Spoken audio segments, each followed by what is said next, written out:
It's that time of day for the Power of One. Power of One. With Eddie Frederick. The Power of One is a comprehensive approach to inspiration, motivation, great advice, and biting opinion pieces as only Eddie Frederick can deliver. The Power of One. Continue to stay tuned. Turn up the power. Yeah! It's time for the one and only Eddie Frederick.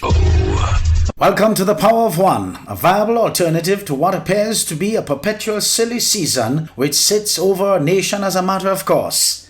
The Power of One with yours truly seeks to energize you so that you can ultimately associate yourselves with right things and right itself. Turn up the power. Yeah! Hey folks, it's me again, Eddie Frederick, a human resource development trainer and certified Caribbean trainer with over 30 years experience covering local, regional and US markets. Within recent times, I have embarked on a podcast series which is still evolving as I share regional news through Caribbean perspective and valuable motivational and self-development inspirational tidbits aimed at introducing you to a larger vision of who you really are as a person.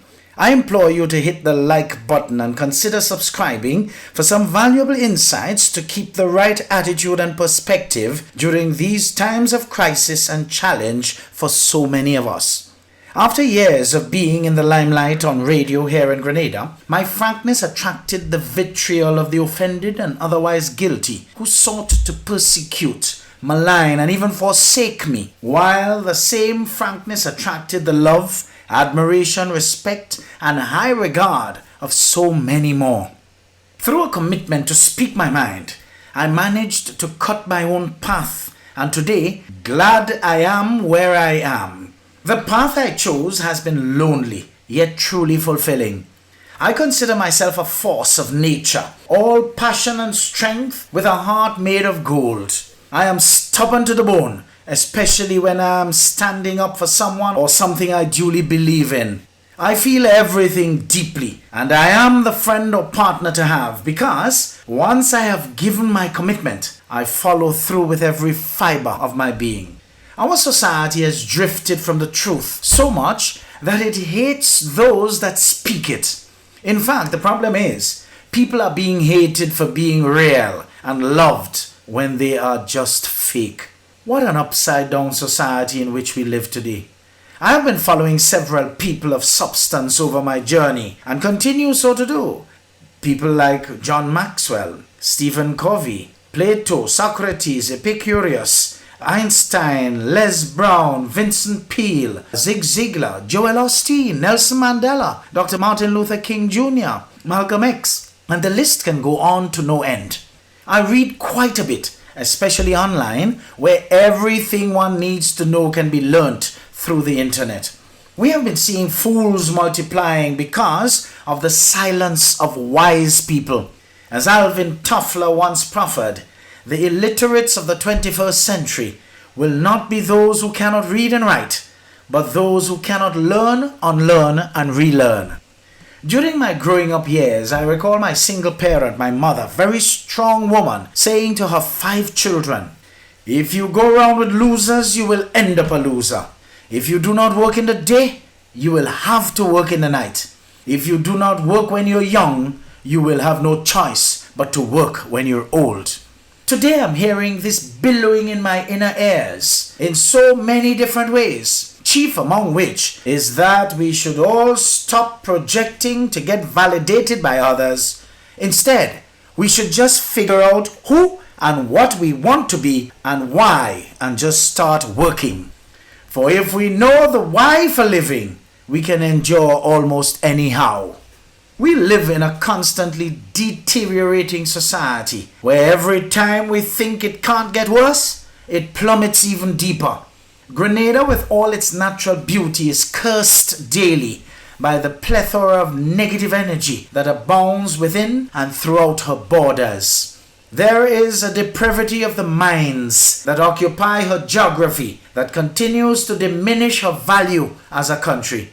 Lies, misinformation, garbage, incoherent nonsense passed on as gospel to the people by leaders in all ambits of society, responsible for the circular progress which has many of the people giddy and thinking they are actually going someplace, when in truth and in fact, the movement they are seeing is downwards, and the state of confusion causes them to think they are making real progress.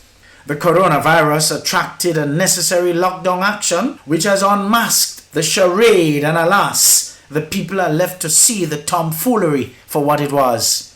Our economics has finally been exposed for what it was all along, a lot of hogwash. When you hear we have reached the point of even discussing a request from a micro cruise ship for the exclusive use of a beach for its passengers, you know the desperation has begun. A gentleman who is known to be aligned to global activities based on his successes in his various fields submitted the following to me as a text, and I find it bountifully valuable to share just as is. Quote, cruise ships range in size from about 100 passengers to about 6,000 passengers, with the average cruise ship carrying about 3,000 passengers. A very small cruise liner with about 100 to 200 passengers approached the government of Grenada, requesting that in exchange for docking fees and a guaranteed spend of $4,000 per week, they would like to have exclusive use of one of our beaches. The fact that the government found such a proposal to be worth considering and actually presented it at a post-cabinet press conference suggests that there is a lack of vision, ideas, and leadership in the country. The proposal by the cruise liner is arrogant and insulting, but the fact that the government of Grenada is considering such a proposal is shameful and embarrassing. An offer of $200,000 towards upgrading the hospital would probably be worth considering, but $4,000 in purchases per week should have been rejected without any further discussions. This offer equates to 4 cents per person per week. Are we that desperate? By the way, how would the government know for sure if the cruise liner actually spent the $4,000 each week? On a separate subject, I believe that it was just a couple weeks ago that one of the news headlines in Grenada was PM to meet with permanent secretaries. Is that really news? I do not understand why a meeting between the Prime Minister and the permanent secretaries would be headline news. Shouldn't the PM be meeting with his department managers on a regular basis, just like most effective executives meet with their second and even third level managers on a regular basis? Folks, if you pray, please pray for Grenada. Things are becoming desperate. Unquote. This is the new low we did not expect, but where we find ourselves through desperation and a lack of vision.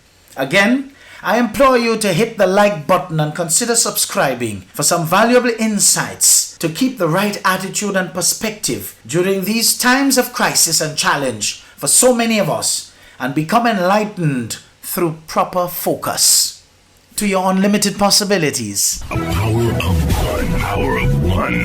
With Eddie Frederick. The Power of One is a comprehensive approach to inspiration, motivation, great advice, and biting opinion pieces as only Eddie Frederick can deliver. The Power of One. As I take my leave, I encourage you to find something you can be passionate about.